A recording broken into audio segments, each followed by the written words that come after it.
Hello everyone, my name is Quant and today we're gonna talk about my Shield Charge Burning build that I am making for the Prophecy League. This character is currently level 80, it's my highest level character so far, because usually I don't push character this far. And the main thing with this build is that I have a 100% chance to ignite, an 87% chance to ignite with the Shield Charge, and an additional 13% from the Curse Flame ability. That is the main part of this build. Now, I made a similar build to this back in the day, which you can see over there in an annotation. But that got nerfed to shit because that relied on elemental proliferation, and elemental proliferation got, like I said, nerfed to shit because of burning builds were simply too strong. But with the changes to Shield Charge, I decided to make a Shield Charge character that would not proliferate, but actually just utilize the area of effect that Shield Charge now grants. So the 100% chance to ignite is achieved by getting the Chieftain extra 15% chance to ignite. You could run a Chieftain if you wanted to as well, but I opted to run a Sion, mainly because I wanted something like Trickster here, which is the one I ended up with. I was either going for Trickster or Elementalist. Elementalist would be more damage, but I ended up with Trickster because of the increased mana regeneration. If you've used a movement skill recently, which Shield Charge is.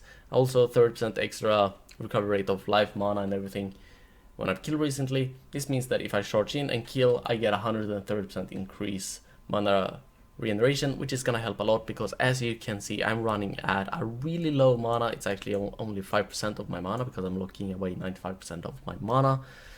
So I really need this to recover my mana up right away. And also the 20% increased damage while not on full energy shield is utilized by having Blood Breach.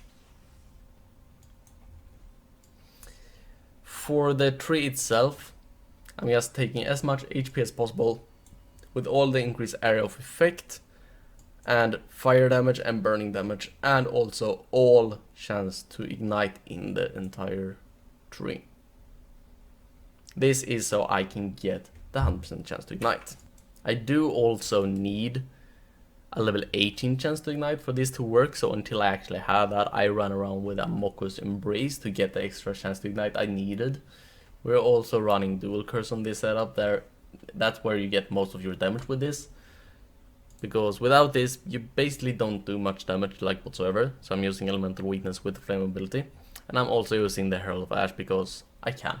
You don't have to do this, but I could, and because I lock away just enough mana so I can use my Shield Charge and set up my totem, which I'm gonna explain soon why I have and how I have it.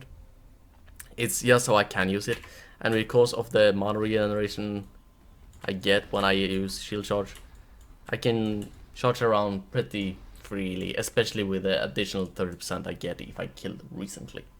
So for the gear of this character, I can say right away that this character really needs a 6 link, so I'm running a Tabula Rasa.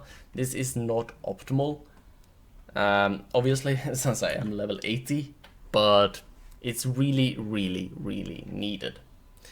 Because I run the Shield Charge, increase burning damage, chance to ignite, weapon elemental damage, increase area of effect, and fire penetration support. If you want to run this at a 5 link, I would say remove either fire penetration or increase area of effect. If you run a 4 link, I think you need to go with Shield Charge, increase burning, chance to ignite, and weapon elemental damage, because this is the thing that ups the damage the most. And if you don't do enough damage to really get at least blue packs to just burn completely, then yeah, it's not worth running the build. But other than that, for items, I'm using the Dorianis Catalyst Vault Scepter with as much physical damage as possible. And I'm running the Chernobog's Pillar for the extra conversion, since I am running the Avatar of Fire. I'm using the Diadem's Dawn for the extra enemies ignited burn faster. It's basically just increases the burning damage. I'm using the Pyre to increase the burning damage and to convert cold damage to fire. It's just a nice bonus. And also destroying enemies that I ignite is also a good defensive option for corpse explosion and everything of that, because I don't use corpses myself, so it's just good. And for necklace, I'm using the Nagamahu Tiki. I probably butchered that pronunciation completely. And I use this for the obvious reason of the high fire damage. I could use a good rare, and just getting some fire weapon elemental damage would just be good. But I opted to go with this, and it's corrupted with a 2% chance to block spells. It's just because I bought it that way, and it's better than the just flat 2 to 4 life region or whatever it is. The rest of the gear is just rares, as good rares as possible. I rolled on dexterity on both my head and boots, so I did not have to get any extra dexterity in the tree to run faster attack and blood reach. My gloves sucks, I know, and I'm using a really good GG ring. This is by far the best ring I've ever found, ever. If you don't have this, then you would probably like to run a second pyre for the increased burning damage.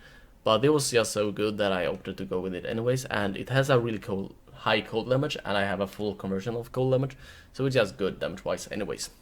For the links, I've already explained Shield Charge. In my Dorianis Ball Setter, I'm using Leap Slam with faster attack. In my head, I'm running Increased Duration, Blood Rage, and Hurl Vash. I'm also having an Enduring Cry. I could link this together to get Increased Duration, all of that, but I don't really use Enduring Cry that much because I don't want to stand still for too long. It's already risky with this low armor to just charge into packs to begin with, so I just try to charge in and try to charge out as soon as possible, really. In my shield, I'm running the Cosmo Damage Taken, Summon Stone Golem, and Fortified Support Gem, and I could go for the Flame Golem. I actually have a Flame Golem that I am leveling up right here, so I could go that. You could go either way. I just opted for the Stone Golem for survivability, but like I said, you can go either way. In my boots, I'm using my totem setup with the Ancient Warsheath, weapon elemental damage, melee physical damage, and concentrated effect. And I use the totem. For once, it's good. The chieftain here get extra damage when I have a totem up, so my damage is buffed, but also the totem's damage is buffed because the totem scale on the damage I do anyways. So the totem itself actually got a rather high DPS, and it really helps me with bosses and curse immune rares, and even bigger rares with like life regen and maximum life or whatever they have. Because the bane of burning builds is big mobs, and that's also the bane of shield charge, so this totem really complements the weaknesses of this build. And the concentrated effect on it is obvious because it's just to kill bigger mobs. In my gloves, I have my Blasphemy setup with Blasphemy, Elemental Weakness, and Flammability. So all in all, this character is great fun to play. You charge into them, they start burning. You place a totem every here and there if you want to or if you need to. The only thing I really need with this character is to upgrade my Tabula Rasa into an actually decent 6-link, so I with as much armor as possible, so I can get this a little bit higher. Well, that's my build. I think it's really interesting. I really like builds with a theme to them, and I feel like this is really cool build overall, and I will have a clip basically right now, more or less, that showcase how this build runs in a Necropolis map. And might I add, a Necropolis is by far not optimal for this build. This build really excels at really open maps, not indoors with these cramped corridors, but it was because that was the highest map tier that I had, and to showcase that it can still run those kind of things. So with the clip, keep in mind that it is not showing its full potential, but at the same time, I don't really like only showing the full potential of the build, like the best of the best, but running things like Tropical Island and everything is extremely well for this build, but that's a map tier 1, so obviously I'm not gonna show that. But overall, it's my build. I hope you enjoyed it. If you did, then please subscribe and leave a like, and I will see you guys in the next video.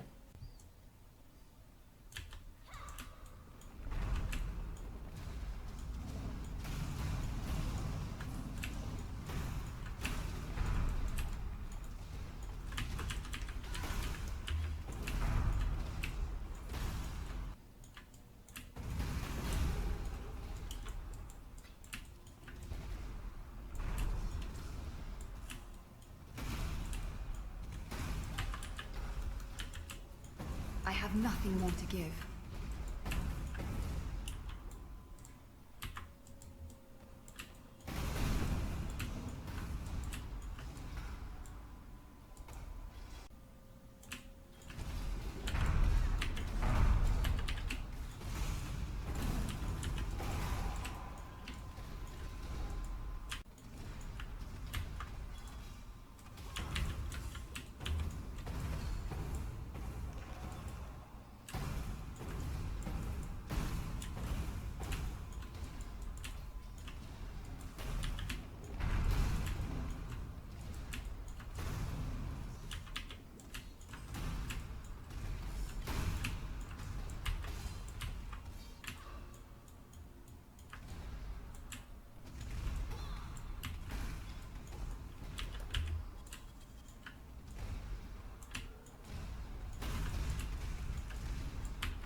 Over here, Exile.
I have nothing more to give.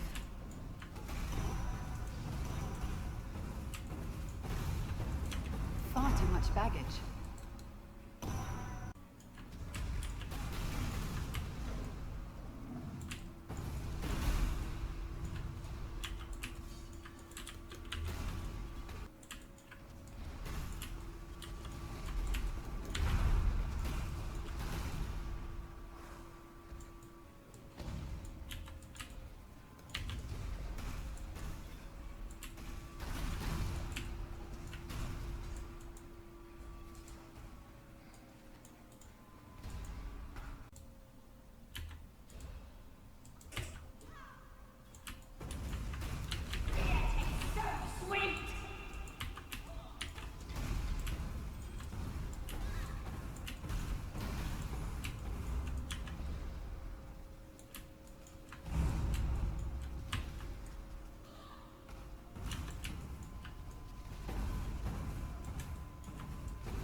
I have nothing more to give.